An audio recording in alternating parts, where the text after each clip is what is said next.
and China. The three countries are threatening retaliatory measures, but say they are still open to dialogue and cooperation with the United States. U.S. authorities investigate last week's air disasters in Washington and Philadelphia. There are no survivors in either incident as the search and retrieval of bodies continues. Israel Prime Minister Benjamin Netanyahu meets with U.S. President Donald Trump Tuesday at the White House. The two leaders are likely to discuss the next phase of the Gaza ceasefire. All this and much more coming up on today's Africa 54.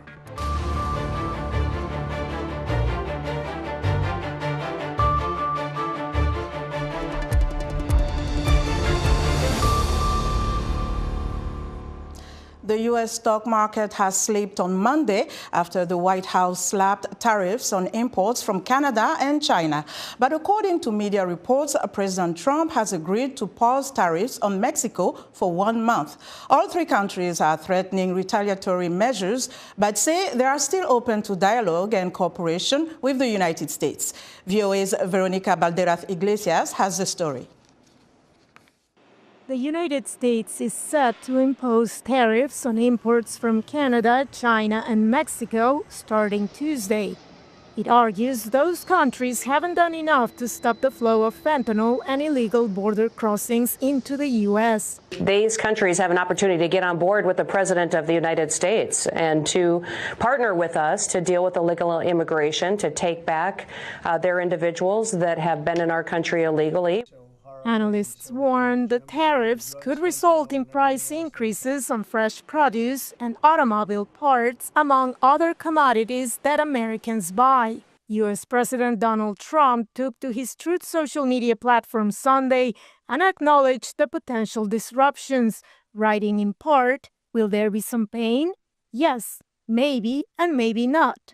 But we will make America great again, and it will all be worth the price that must be paid." Secretary of Homeland Security Kristen Noem also addressed the matter during her appearance on NBC. If prices go up, it's because of other people's reactions to America's laws. Canadian Prime Minister Justin Trudeau Saturday announced retaliatory measures, including 25% tariffs on U.S. goods if the Trump tariffs go into effect. But Trudeau's country still bets on bilateral cooperation. We're going with officials from the White House, our police agency, to China in the coming days to try and grapple with the precursors issue. So it's hard to know what more we can do, but we're obviously open to any other suggestions that come our way. Mexican President Claudia Sheinbaum also called on the U.S. and Canada to continue working together to tackle the shared challenges, but announced on X that her country is ready to impose tariff and non-tariff retaliatory measures. China announced it will challenge the U.S. tariffs move at the World Trade Organization, but didn't specify what countermeasures it is considering and urged Washington to engage in dialogue. Veronica Balderas Iglesias, VOA News, Washington. U.S. Secretary of State Marco Rubio toured the Panama Canal Sunday during his first foreign trip as America's top diplomat. Rubio crossed the lock and toured the canal at sunset with the canal administrator. Rubio's visit to the Panama Canal comes amid threats by President Donald Trump that the U.S. wants to retake control of the 82-kilometer-long waterway. The canal was built by the United States in the early 20th century to allow ships to cross between the Pacific and Atlantic Oceans. The U.S. handed the canal over to Panama in 1999. Trump claims that the canal is being operated by Beijing and has accused Panama of charging excessive rates to use the Central American Passage. Trump has refused to rule out use of military force over the Central American nation, drawing criticism from Washington's Latin American friends and foes alike. U.S. authorities are continuing to investigate last week's deadly mid-air crash here in Washington. Preliminary data shows conflicting readings about the altitudes of a passenger jet and an Army helicopter that collided in the deadliest U.S. aviation accident in nearly 25 years. VOA's Arash Arabasadi has more. A closed-circuit camera from Reagan Washington National Airport captured the moment an American Airlines passenger jet collided with a U.S. Army Black Hawk helicopter last week. 67 people died, including all passengers and flight crews from both aircraft. Police boats scoured the Potomac River investigating the wreckage of the deadliest U.S. aviation accident in nearly a quarter century. Speaking to reporters from the Oval Office, U.S. President Donald Trump suggested the policies of his predecessor, President Joe Biden, contributed to the disaster. This was all caused by bad rules, regulations, and other things by the Biden administration. And when you look at the way they ran things, in fact, if you look, we hired, one of the first things I told them to do, I said, get talented people in those beautiful towers overlooking runways. You better get them in there fast because we don't have people there that are qualified. Trump claimed previous administrations lowered standards for the hiring of air traffic controllers, and he blamed diversity, equity, and inclusion, or DEI, initiatives in the federal government for that. He said he reversed those initiatives with executive orders last week.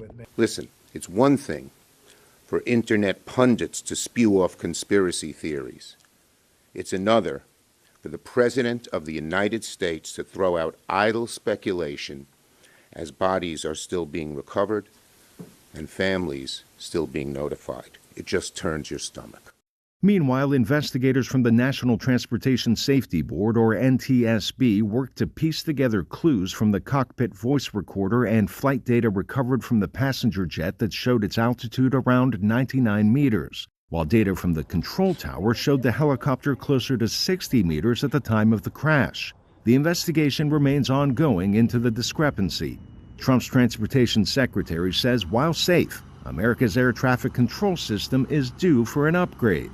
It's antiquated. A lot of the systems we use date back to World War II. We have to upgrade the system. We have to have the best system in the world. I don't care your race, your religion, your color, your sex, your sexual preference. I don't care about any of that. I just want the best and the brightest, keeping Americans safe. The crash in Washington came just 2 days before another fatal accident where a medical transport plane carrying 2 passengers and 4 crew crashed into a Philadelphia neighborhood in Pennsylvania. That plane fell from the sky about 30 seconds after takeoff. Arash Arabasadi, VOA News. Israeli Prime Minister Benjamin Netanyahu travels to Washington to meet with President Donald Trump on Tuesday. Meanwhile, Hamas freed 3 more Israeli hostages, including a dual U.S. citizen, after almost 16 months in captivity. Israel has freed dozens of Palestinian prisoners. The next phase of the Gaza ceasefire is expected to be on the agenda when the 2 leaders meet Tuesday. Linda Gradstein reports from Jerusalem. Keith Siegel, a 65-year-old dual American-Israeli citizen, was one of the 3 hostages freed Saturday after being held by Hamas for nearly 16 months. He and his wife Aviva were kidnapped from their home in Kfar Aza on October 7, 2023, and taken to Gaza in their own car. Aviva was freed in November 2023 and has campaigned tirelessly for his release. Looking thin and pale, Siegel held an emotional reunion with his family and learned that his son was still alive. 2 other American citizens are still being held, as well as 4 who have been declared dead. Also freed were French-Israeli Ofer Calderon and Israeli Yardain Bibas. Additionally, Bibas's wife and 2 young boys were taken hostage. Hamas told him they were killed in an Israeli airstrike. Israel has not been able to confirm their deaths. As part of the ceasefire deal, Israel freed dozens of Palestinian prisoners who were welcomed by cheering crowds.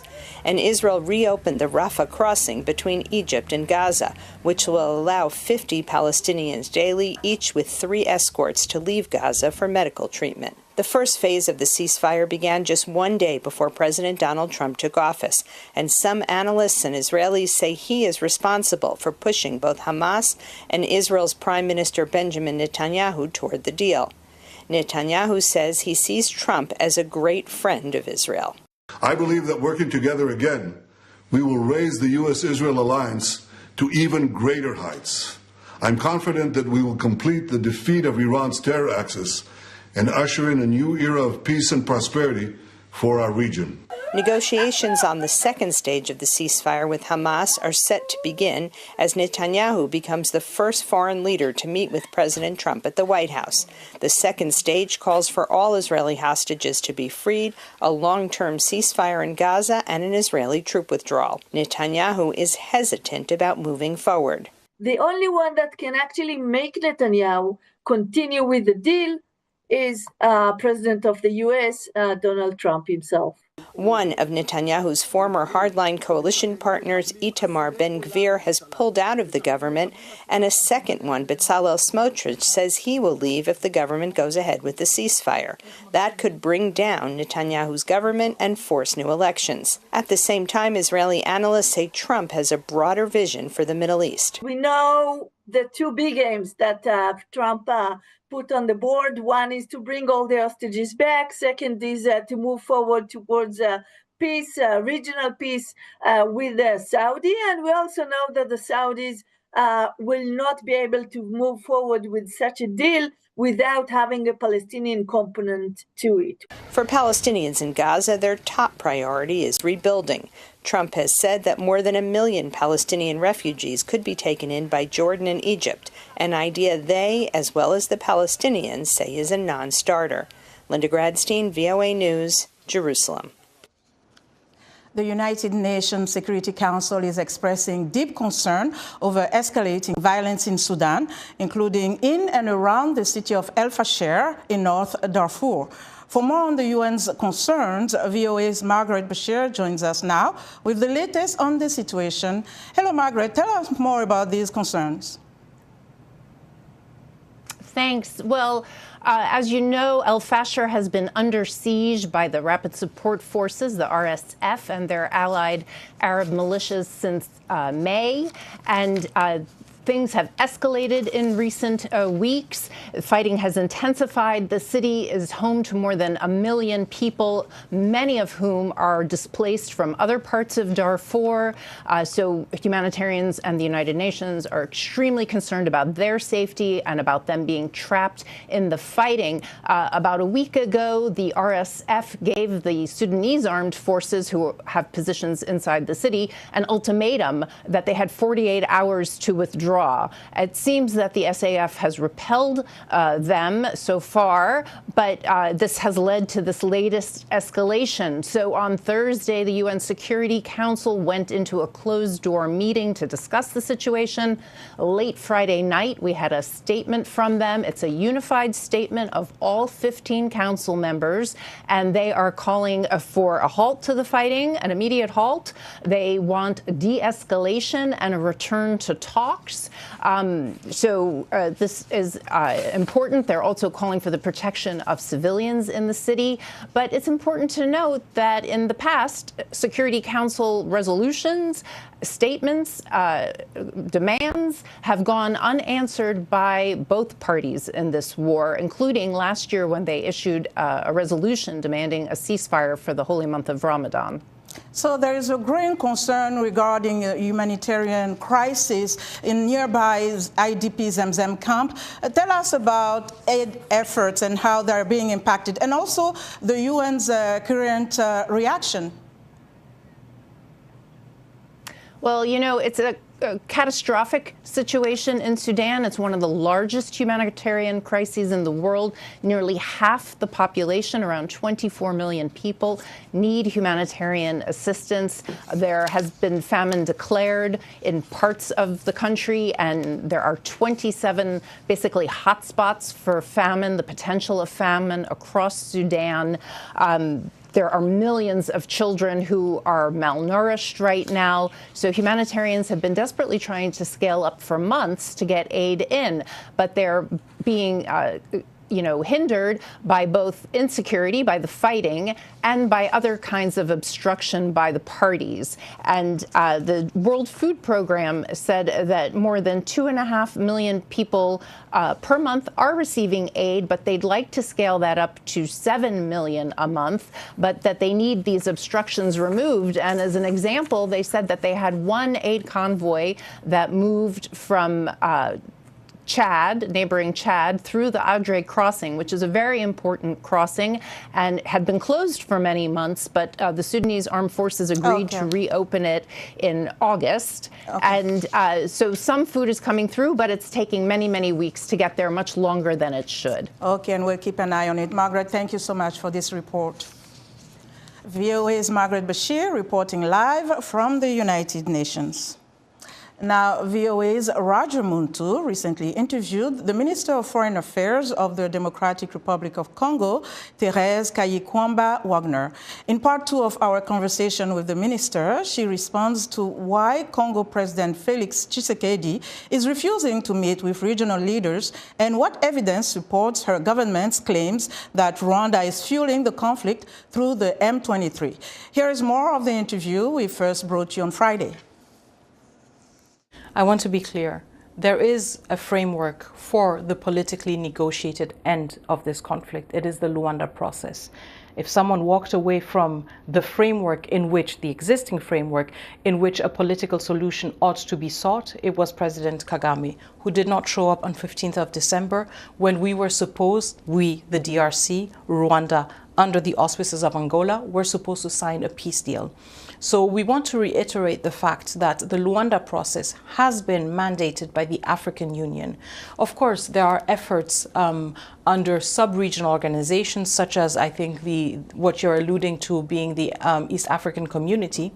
But we must, remember that there is a logic of subsidiarity. We must remember that the main process is the one that has been mandated by the African Union. In this regard, I also recall that in the Security Council, all members of the Security Council urged that all parties return to the Rwanda process. My last question, Her Excellency, your government has repeatedly accused Rwanda in supporting the M23, with President Kagame denying, he denies any involvement at all. What concrete evidence, should we say, do you have, to support your claims? The first one, our very own countrymen and countrywomen who are living under occupation of the Rwandan Defense Forces. They tell us that they are surrounded by Rwandans. That is the first one. The second one, think about, again, the last meeting of the United Nations Security Council, when most members of the Council denounced the presence of Rwandan forces. The declarations of the United Nations Security Council members, of individual countries, as well as of the EU, calling out on Rwanda to withdraw its troops. Thirdly, we have the United Nations Group of Experts report that spoke in December of at least 4,000 troops of the Rwandan Defense Forces present on DRC soil. What do you see as the path forward to ending this crisis? First of all, accountability. This crisis is not an isolated crisis. This crisis is the result of 30 years of impunity. Impunity, especially when it comes to President Kagame, who has been on a constant adventure to seek to continue to pillage the east of the DRC and its natural resources. So if we want to work towards sustainable peace in the Great Lakes region, there must be accountability to end this cycle of recurring violence. Second of all, we must all return to the negotiating table. And as I said before, the Rwanda process is the forum for that. A few days ago, Rwandan President Paul Kagame reiterated that Rwanda is not backing the M23 rebels. Speaking with leaders of the East African community during a virtual emergency summit last week, Kagame said the rebels are Congolese and are not Rwandan. An estimated 9 million Nigerians are deaf or have hearing impairments, and many cope with discrimination that limits their access to education and employment. But one initiative is working to change that, empowering deaf people with tech skills to improve their career prospects. Timothée Obiezu reports from Abuja.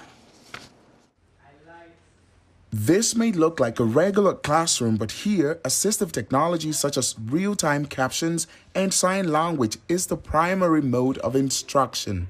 3 years ago, Dr. Rowella Yola launched the Deaf in Tech initiative to equip deaf individuals with in-demand tech skills, including data analysis, Python programming, software development, and web design. Tech is a leveler, and providing tech skills empowers the deaf person to be able to do more, to be able to work, to be more visible for employment. Deaf in Tech also partners with companies to connect students with job opportunities. Ayola says the program has provided life-changing opportunities for more than 1,000 deaf individuals, many of whom have launched successful careers in tech. The national monitoring dashboard for the 2023 election, and it was built by the deaf community. That dashboard was outstanding. That's what was showed on most of our national media. Nigeria is home to an estimated 25 million people with disabilities, including the 9 million with hearing difficulties. A survey by a disability rights group, the Inclusive Friends Association, found that 90% of Nigerians with disabilities face systemic exclusion from education, technology, and employment, leaving them economically disadvantaged. This is despite Nigeria's 2019 National Disability Act, which was designed to promote inclusion. Victor Oricha, a computer science graduate, joined Deaf in Tech last year and now works as an instructor.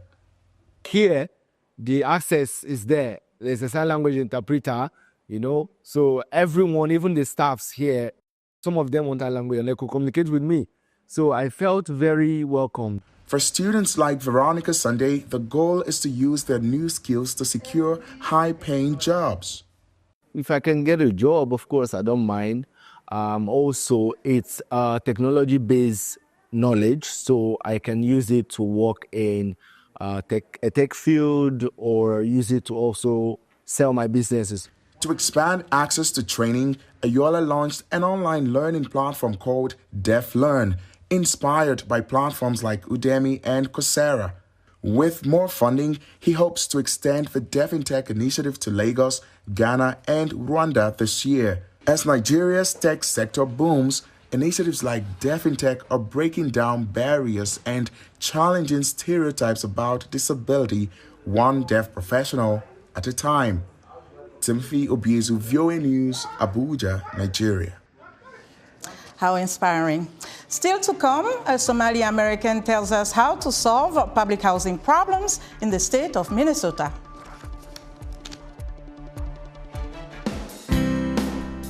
Health, wellness, sport, beauty, medical breakthroughs. Healthy Living cares about your well-being. What are the main health concerns in Africa and around the world?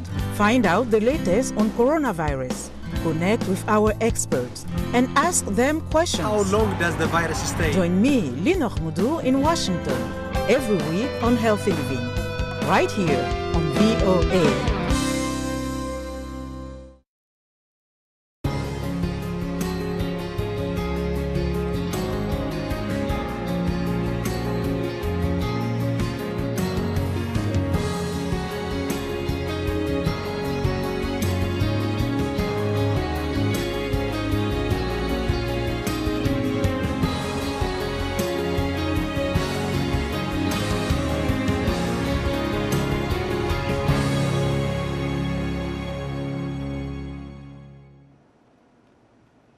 In other news, Ugandan health officials say they are preparing to deploy a trial vaccine as part of efforts to stem an outbreak of Ebola in Kampala.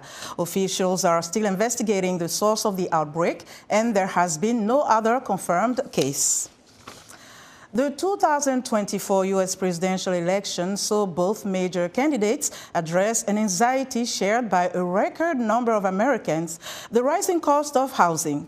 VOA's Anthony Labruto spoke to Abdi Warsame, a Somali American and director of Minnesota's Public Housing Authority, on how to solve their housing problems.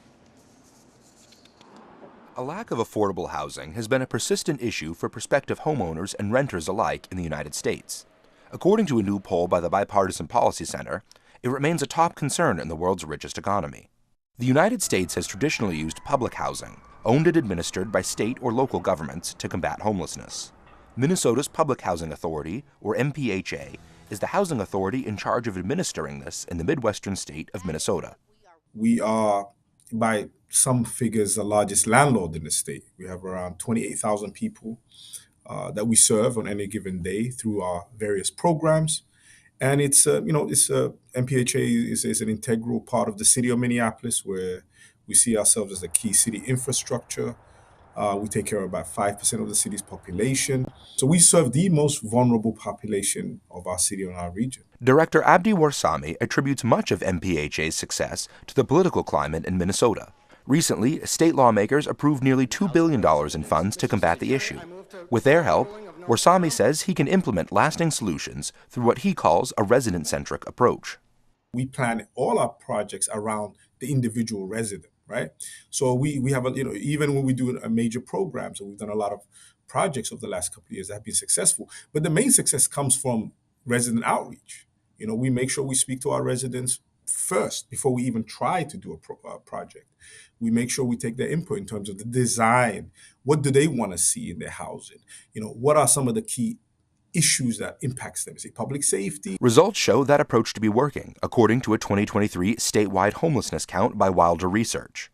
Since Warsame's tenure started in 2020, homelessness across the state has decreased by 7%, or by about 1,000 people. Public-private outreach partnerships allow the Housing Authority to reach even more at-risk people. Organizations such as Emma Norton, a nonprofit housing program focused on helping women, works closely with MPHA and can help diagnose some of the long-term problems homeless residents face, like bureaucracy and discrimination. We serve about 300, mostly women and families, who've experienced long-term homelessness, mental health, chemical dependency, or some kind of chronic health condition. So we're really on that housing continuum that's in Minnesota, in that supportive housing role that we play. By combating housing problems head-on, Nelson Willis says organizations like hers can save taxpayers money in the long run. Supportive housing works. It's shown that it saves public resources. It saves people going to the emergency room and jail and all of those things that are able to give people what they need in a much more cost-effective way too. Preliminary analysis suggests that specialized approaches, like supportive housing, which involve counseling or rehabilitation treatments, can save residents of Minnesota money in the longer term. Data submitted to the state legislature for review from the MPHA and others suggests that helping even a quarter of those under age 18 whose families face homelessness could save taxpayers $50 million annually. They're not blind to the reality, right? When you drive in our city, you see homeless encampments. You see the challenges of homelessness. We have challenges with folks with, the fentanyl or the opioid epidemic is having a huge impact on our population. And we are seeing, homelessness on the rise.